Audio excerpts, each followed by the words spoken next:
We're at Gamescom 2016, catching up on Silence, and we got Ralf and Marco here to talk us through a game that I think I saw it a couple of years back for the first time at Gamescom. It's been a long time making, but it's a long-awaited sequel for the Whispered World, now just called Silence. If you will, the vision for this sequel, what was it originally for you? We already started thinking about a sequel when we are doing the first one, and there was a lot of things we didn't tell in the first game, and now we can tell it in the second one. It is a fascinating game, and it's one of those games that really sort of brought adventure games back to the forefront, if you will, the original Whispered World. What's it like from your perspective to sort of get the sequel now? It's absolutely great, and it's for us it's a very modern way of telling stories. We have a very emotional cinematic art of storytelling in this game, and it's pretty a new thing for us. You may know, Daedalic has made several 2D classical point-and-click adventures, and with Silence we are doing something great, as I think, and something totally new, and this is a great opportunity for us, definitely.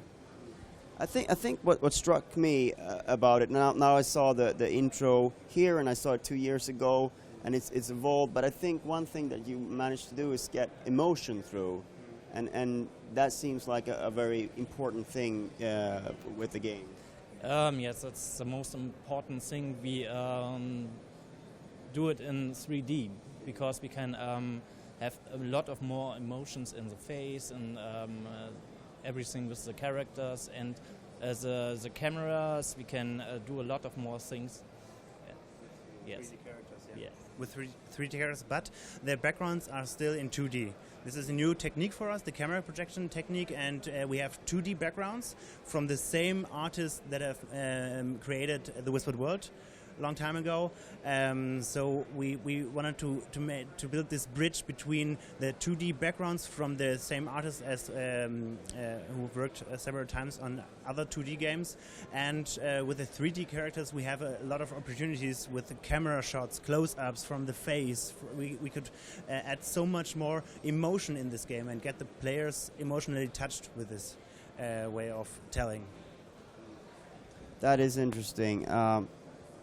Art being such a central part of this game, of course, but the relationship between Rennie and Noah is something that you really managed to set there in the beginning. Like, even if you haven't played the first game, it just takes a few minutes and you already care for them. Can you answer that?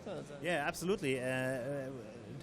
For us it was very important that you don't have to play the Whispered World to get into the game Silence. Silence stands absolutely for its own, and you can play without knowing anything about this, and it's very important to... The beginning is the most important part of the game.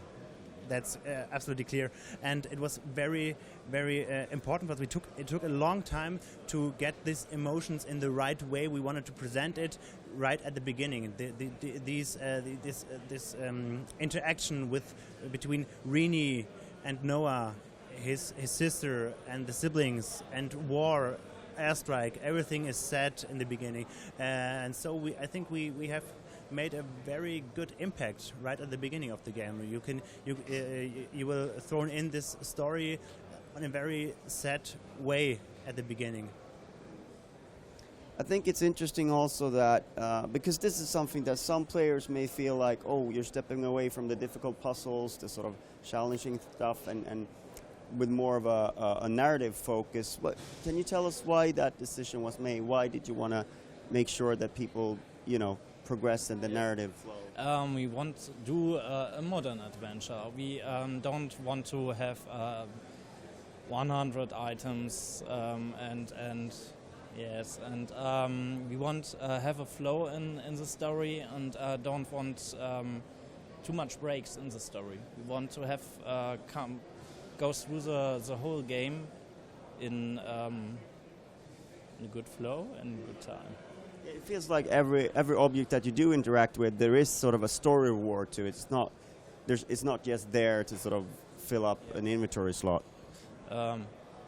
Everything has its impact on the story way. Every hotspot you can interact with. We definitely didn't want to make a typical inventory puzzle design game or something like this. We tried very new approach of focus on the story, and you can interact with so many hotspots, and they're always telling a story to the player, and this is a kind of new thing for us. And what Marco always already tells is that we didn't want to make puzzle blockers for the gamers. That doesn't mean that it's too easy to play. We have several puzzles in the game who are very tricky, which I sometimes didn't get absolutely, and have to ask my QA.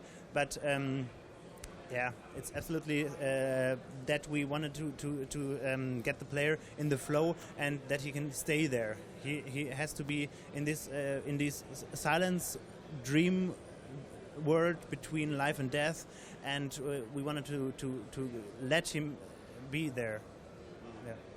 Not have to jot things down on paper and trying to think and sit for 30 minutes and stuff like that. It does take you out of that fantasy, if you will. And we've mentioned that it's been quite a long road with the game, but it's coming out this November on PC, PS4, Xbox One.